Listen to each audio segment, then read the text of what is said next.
और ज्ञान और वैराग्य इतने कठिन मार्ग नहीं है, ज्ञान और वैराग्य इतने बड़े कठिन नहीं है जितना आपको लगते हैं।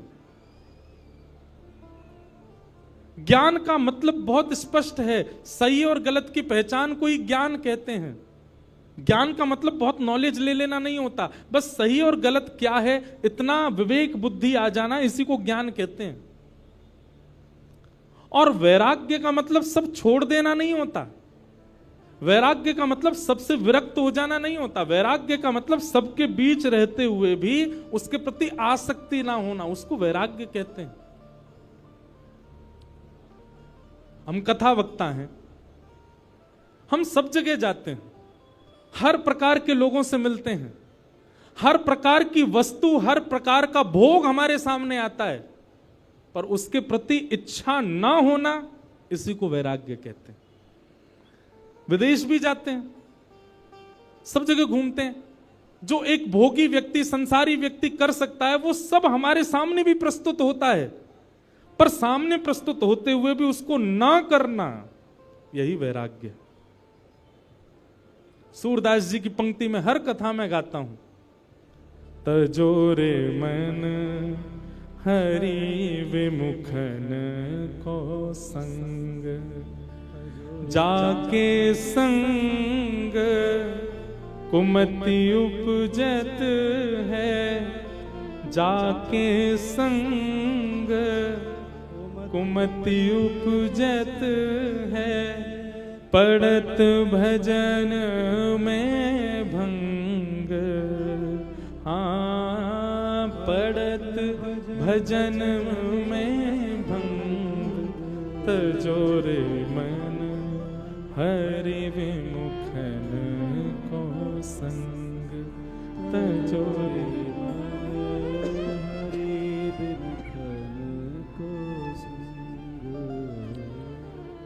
उन सब भावों का, उन सब वस्तुओं का त्याग करना है जिनसे ठाकुर जी की भक्ति कम होती है। प्याज और लहसुन खाना पाप नहीं है, आपको नरक नहीं जाना पड़ेगा उसके बदले, पर अगर आपके चित्त में प्रेम भक्ति है और आप इन तामसी वस्तुओं का यदि बहुत सेवन करते हैं तो प्रेम लक्षणा भक्ति कम हो जाएगी। आपके मन में त्याग की स्थिति है, आप बहुत जल्दी डिटैच हो जाते हैं चीजों से, लेकिन आप तामसी वस्तुओं का सेवन करते हैं तो आपके डिटैचमेंट की जो स्थिति है वो नष्ट होती चली जाएगी।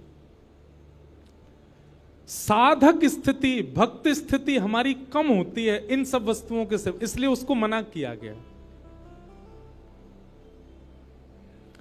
वो सब भाव वर्ज्य बताए गए हैं भक्ति मार्ग में जिनसे ठाकुर जी की प्रेम लक्षणा भक्ति कम होती हो, इसलिए उन्हीं भावों में हम पैंट पहन के क्यों नहीं करते कथा, हम टी शर्ट पहन के क्यों नहीं आते कथा में, बगलबंदी क्यों पहनते हैं, धोती ही क्यों पहनते हैं, ठाकुर जी की प्रसादी बनाने वाले को भी हम यही क्यों कह रहे हैं कि धोती पहन के बनाओ, हम आप लोगों से भी क्यों निवेदन कर रहे हैं कि कम से कम तिलक लगाओ, कंठी माला गले में धारण करो। ये वैष्णव वेश धारण करने से भी आपका संग सुधरता है, आपका मन सुधरता है, आपकी भावना शुद्ध होती है, तामसिकता से आप बचते हो, इसलिए बहुत जरूरी है ये सब। तो वैराग्य का मतलब सब छोड़ देना नहीं होता, वैराग्य का मतलब सबके बीच रहते हुए भी उसके प्रति आसक्ति ना होना, इसको वैराग्य कहते हैं। ये भक्ति के दो पुत्र हैं, ज्ञान और वैराग्य। जब तक ये चित्त में नहीं आएंगे भक्ति महारानी प्रसन्न नहीं रह सकती, इसलिए इन दोनों को चित्त में धारण करो। नारद जी महाराज ने देखा कि ज्ञान और वैराग्य दोनों वृद्ध हो गए, तो नारद जी महाराज ने प्रयास किया कि ज्ञान और वैराग्य को युवा कैसे किया जाए। संतों से पूछा लेकिन कोई भी इसका प्रमाणित उत्तर नहीं दे पाए। तब नारद जी महाराज आज सनत कुमारों से पूछते हैं कि भक्ति के पुत्र ज्ञान और वैराग्य युवा कैसे होंगे, कृपा करके मुझे बताओ। बहुत सावधानी से सुनना, भक्ति हम सबके चित्त में है पर ज्ञान वैराग्य पुत्र नहीं है हमारे पास। भक्ति के पुत्र वो कैसे आएंगे, उसी का उपाय यहां पर सनत कुमार बता रहे हैं। और सनत कुमार कहते हैं ज्ञान वैराग्य की पुष्टता के लिए, ज्ञान वैराग्य के लिए, युवावस्था के लिए क्या करना है? सत्कर्म सूचको नूनम ज्ञान यज्ञ स्मृतो बुधई श्रीमद्भागवतालाप सतु गीत सुखादि। बोले भक्ति के सहित ज्ञान और वैराग्य को यदि चित्त में युवान करना है तो भागवत की कथा सुनो। श्रीमद् भागवत की सप्ताह कथा को ध्यान पूर्वक एक एक शब्द को श्रवण करो। सप्ताह पूर्ण होते क्या होगा? आपके चित्त में भक्ति के पुत्र ज्ञान और वैराग्य दोनों युवा हो जाएंगे, विवेक बुद्धि जागृत हो जाएगी, सही गलत में पहचान अपने आप प्रकट हो जाएगी, अपने आप डिटैच होना शुरू कर दोगे।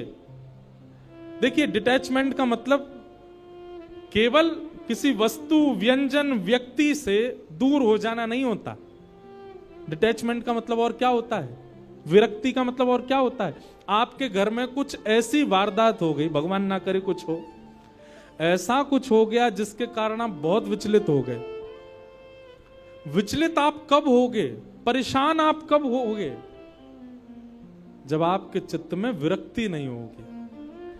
लेकिन कथा आपको ऐसा बना देगी कि फिर चाहे जीवन में जो हो जाए, आपकी लाइफ के साथ चाहे जो कुछ हो जाए, आप उससे टूट नहीं सकते, आप उससे परेशान नहीं हो पाओगे।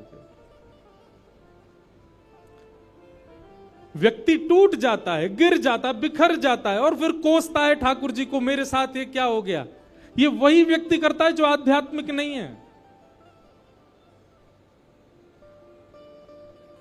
लेकिन आध्यात्मिक व्यक्ति कभी टूटता नहीं, कभी बिखरता नहीं, कभी परेशान नहीं होता।